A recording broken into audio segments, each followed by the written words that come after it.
Hello, everyone. Lovely to see you all back. So for the second half of this afternoon, we are being joined by Professor Sarah Faithful to start off with. Sarah originally trained as a cancer nurse and has since undertook various degrees.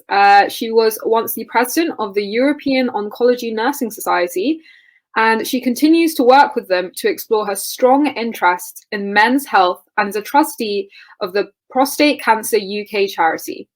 She's particularly concerned with improving the evidence base for healthcare intervention, and she will be talking about managing urinary problems as a result of pelvic radiation disease, providing a nursing perspective. Welcome, Sarah. Thank you. Thank you for the very kind introduction. And if I could have my first slide.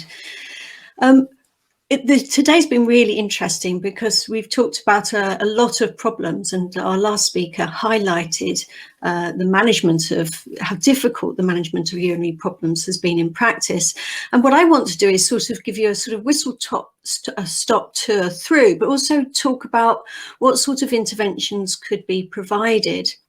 And I've been working with men with prostate cancer mainly, but also want to talk about some of the issues for women who also get urinary problems with cervical and endometrial cancers. Next slide, please. So what do we know? So we talk about urinary symptoms as what we call as LUTs in urology, which is lower urinary tract symptoms, and they are a significant problem after radiotherapy, but sort of considered often by many people to be a sort of inevitable consequence of when you're having treatment down there, you're going to get some urinary symptoms. But actually, the urinary symptoms are more substantive than we think, mainly because when we talk about things like incontinence and cystitis, and we use these sort of words, people don't always understand what we're talking about. But also, leakage can be quite small, but be really difficult to actually manage if you're out and about or you need the toilet. Frequency can be a really big problem. And if anyone has had cystitis, it's incredibly painful. And our previous speaker did talk about that, about how distressing it can be. When you look at the sort of for external beam radiotherapy, we talk about the grades from 1 to 4. And when you look at grade 1, after you've had radiotherapy, it's about 20 to 40% of people will have some increase in urinary symptoms. Grade 2 is where it's sort of affecting your quality of life, and that is about 7 to 19%. And then over 3 years, if you look at the cumulative risk of having grade 2 urinary symptoms, it's between 28 to 30%. So it's not just an acute problem that you have during treatment. Often it can actually arise after the therapy and continue for a long period of time. And when you look at studies that follow people over 10 years, you can see that it reduces after treatment and then you get a slight rise. And it does cause a significant amount of distress. You know, to be caught short in a public place is so distressing. And one of my patients always talked about feeling like he was a dog in a park because he was always having to disappear into the bushes and was so embarrassed by the urinary problems that he had. So it is a big problem, and we know from the experience of care questionnaire that urinary symptoms have a significant impact on quality of life, and those people who do have urinary symptoms often have psychological and mental health problems as well. Next slide, please. So what are the symptoms of lower urinary tract problems? Well, when you look at the sort of lower grade ones, it's normally called LUTs. It is about what's called storage in the bladder, voiding, which is passing urine, but also that post-micturition feeling. So, for example, feeling that you've passed urine, standing up and then getting some leakage or dribbling afterwards, or a feeling of not complete emptying. So they're the sort of what I'd call the really common symptoms that people get with pelvic radiotherapy. If you then look at the ones that are more grade 3, grade 4, things like cystitis, bleeding, pain, and then fistulas or any longer term fibrosis problems are usually relatively rare. But what we're seeing is that if people get them, they often get them later after treatment. So it sort of almost like builds up afterwards. And there's a real overlap between these different symptoms. People don't usually get one thing. That it is a complex group of symptoms, which are quite difficult to define and can be linked with sexual problems, bowel problems. So it's that syndrome that we talk about with pelvic radiation disease. What we know is that radiation damages the basement membrane of the bladder and can lead to sort of blood vessel changes, thrombosis, and also atrophy and contraction, which makes the bladder more fibrous in terms of fibroblasts. But the bladder damage can also impact on capacity. So people may have smaller bladders, but also have more irritable bladders. Thank you. Next slide. So this is a scan through, and if you can see here, this is a cross section looking at the associated risk of the sort of anatomy, and I've sort of highlighted the rectum, the bladder wall, and if you've had prostate cancer treatment, obviously the bladder sits very close to the prostate, and so any treatment to the prostate will have an impact on the urethra and the base of the bladder. And the base of the bladder is the area which you can see in blue, the bladder neck, which actually has all the nerves that actually responds to contraction, feeling of being full, those sort of things that are really important for control of the bladder. And the urethra, you can see, is right in the middle of the field of the radiotherapy. So this will get a high dose. And when you look at the B picture, you can see what's called a dose painting in terms of the radiotherapy dose, with the highest dose, the clinical treatment volume, being much more in red. And you can see there's lots of organs around that are going to impact. Now, we talk about this sort of bystander effect in radiotherapy, where the tissues around the area of radiotherapy are affected. And this can be quite substantive when we talk about the clinical target volume. And you get hotspots within the bladder in terms of where you may get impact. And this is where cystitis and problems with later bleeding and hemorrhagic problems can occur. So it's not straightforward, although we've reduced a lot of urinary symptoms and toxicities with more targeted treatment, we're giving higher doses per fraction. And so longer term problems in terms of urinary problems, we're seeing arising. Next slide, please.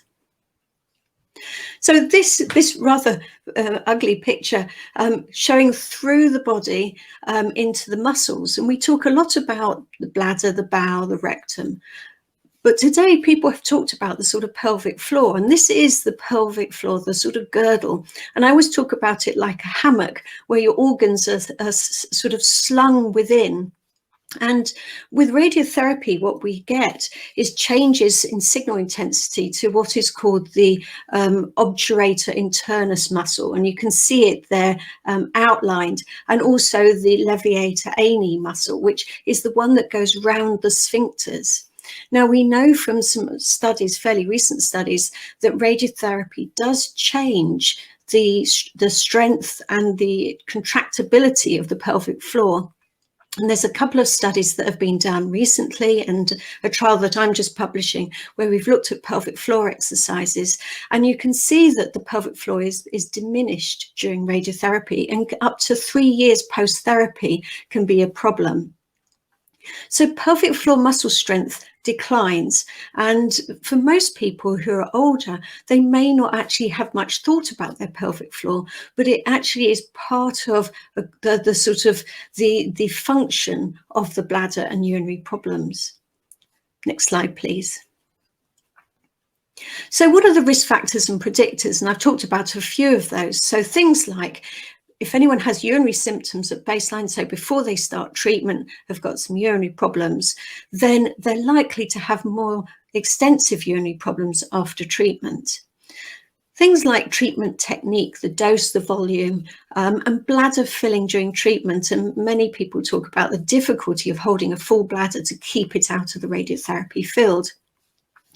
Also having chemotherapy, brachytherapy as well. So these multiple treatments can have an impact. Also obesity. So we talk about often about the treatment fields and the treatment, but carrying extra weight, has a big impact on incontinence, and also it does impact on pelvic floor. So fitness and all those things do impact on urinary function after radiotherapy. Smoking impacts on urgency, and any prior surgery can actually have an impact. However, this is different in different studies, so it's very hard to know exactly how much impact it has.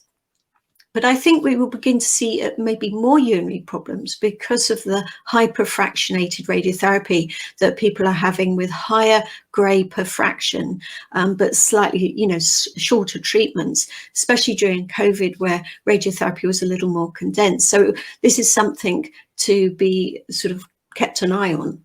Next slide, please. And there's huge variance in the studies in terms of how many people have problems. So things like people don't talk about it. It's not the sort of thing that you go down the pub and talk about your urinary problems. It's something that is, discussed, but often very in passing. Do you have any problems? What are the issues? There isn't any real detailed assessment or discussion of urinary problems. And often people think, oh, he might ask or might not ask, but it's something that it's a really important problem to bring up. Next slide. The critical element, and I think a lot of people have said this, is assessment. Is, as a nursing perspective, we need to know what are the problems. And some key questions are things like, do you experience any loss of urine when sneezing or coughing? Do you experience any loss after you've completed passing urine? So if you stand up and then pull up your pants, do you get a leakage? These are all signs that there is an issue. Do you arrange your day around toilets? So you're sort of thinking, well, if I catch this bus, I can go, there's a toilet here, or, do I have a, how am I going to get to work with these, how many toilets are there? And things like, do you have disturbed sleep at night? Now, if you say yes to these, you really need to think about your urinary problems and maybe have a much more detailed assessment. As a nurse, I would always say, as to clinicians, use the patient-reported outcome tool, because if you assess objectively through things like urodynamics and things like that, you would have a good idea of problem, but you don't always know the impact. And one of the things that you can do yourself if you have urinary problems, and as a clinician, I always ask patients to bring with them when I see them, is a 3 to 7 day bladder diary. Now, what this is basically, someone's given a jug, or they have an old jug, and every time you pass urine, you measure how much you're passing and also the time that you passed. Because from this bladder diary, you get a really good idea on how many times someone is going, but also the volume of their bladder. So if they're in a really good film, very busy, they don't pass a lot of urine, but they do a big volume when they do go, then the bladder hasn't shrunk. It's much more about the irritation. And you can give very different techniques and advice in terms of bladder retraining techniques. If someone passes lots and lots of small amounts of urine, I would always then do a bladder ultrasound, or actually follow them up with some urodynamics, because it gives much more of an idea that there is some blockage or that there is an issue with the bladder. So sometimes the simple assessments are the first step, asking these questions and doing a diary. Thank you. Next slide. There have been some studies done in terms of interventions for radiotherapy and pelvic radiotherapy, and there's some great work from Denmark looking at providing exercises, pelvic floor exercises, as part of multidisciplinary rehabilitation for specifically men who've had pelvic radiotherapy. And in the study, they had a 5.8 difference in urinary scores, which is significant. But this was a very intensive intervention, one-to-one with a physiotherapist over 20 weeks during radiotherapy. It started during treatment and then followed people up. And then they followed these same patients up 3 years later. And although their urinary symptoms had diminished and the effectiveness of the study diminished, they still saw differences in their pelvic floor through the pelvic floor exercises that had been provided. Now, a recent study in America looked at group interventions, so basically giving people information on pelvic floor through a sort of self-management group. And what they found was that there was no statistical differences, and that our own study has found something similar, which is that although you need very personal intervention, because everybody's symptoms are different. And I think our previous speaker highlighted that there are differences between the type of treatment, the fields, and also the person's anatomy. So the radiotherapy doesn't have the same radiotherapy effects necessarily, and so you need personalized assessment and much more intervention to follow someone through to get a benefit. Now, in endometrial cancer, urinary problems are a big issue for women, and have been shown in many quality of life studies to be something that have a big impact. And we know that moderate benefit from pelvic floor muscle exercises as well as yoga can actually improve urinary symptoms substantially and have a significant effect. And this study by Brennan is a systematic review, sort of going through all the studies, highlights that things like yoga and pelvic floor exercises do have a benefit in terms of improving control. Next slide, please. Now, oral medication, and one of our morning speakers talked about the issues with some of the medication. And over the last decade, there hasn't been a lot of changes in medication. Most of it is based on benign disease, not specifically about radiotherapy. There are new drugs that are being tested at the moment, which are called beta-3 drugs, but they're still in study. But a lot of the drugs you can now buy over the counter. The problem is that they have very moderate effect. They are not particularly efficacious, and they have a very short-term effect. And what you see is that people are prescribed them during acute treatment and may be on them for years, and they have substantive side effects. So things like alpha blockers, tamsulosin, which is most probably the commonest, and that is used for urging continence or an overactive bladder, may be great during acute treatment. It shouldn't be used after surgery, but it isn't effective for more than 6 weeks. So it shouldn't be used long term in terms of being provided for someone for a long period of time. They may need more detailed assessment. The alpha blockers also have lots of contraindications. So if you have glaucoma, it can make it worse. And also there's a recent study where people with diabetes who took these medications have an increase in dementia. So they're not to be taken just as an easy medication. They need to be much more targeted. And some of the antimuscarinics are recommended as well. But they do cause bradycardia and a dry mouth, and they recommend you shouldn't drive if you take them. So most people don't know these contraindications, and they're often given these medications, and then they keep being provided on a repeat prescription. We do know things like some of the PD5 inhibitors used for sexual problems are also useful for urinary problems. And the advice is that if you're on any of these medications or you're prescribing these medications, they should be reviewed after 4 weeks. And that if they're not proving effective after 4 weeks, you definitely should review at 3 months. And that maybe you should use multiple medications, or you should do a more detailed assessment. So there are some reviews. There's been a very recent pharmacology review that's just come out this week on medications, and there is nothing particularly new, which is a shame, because these things really would be a benefit for men and for women who have urinary problems. Thank you. Next slide. So containment devices. Yes, you see on telly, they're advertised more widely now, and there's a much bigger range of different containment devices in terms of pads, sheaths, but also things like penile clamps for people doing exercise. And NICE recommend various devices, but a lot of these are not provided on the National Health Service, and you have to buy them yourself. There is some useful websites concerning continence, and the International Continence Society have some very good links for finding out where you can buy different devices, and they give reviews of different devices. But if you can improve your urinary function, you may not need that containment device. You might just need something for confidence, but these are quite useful resources. Next slide, please.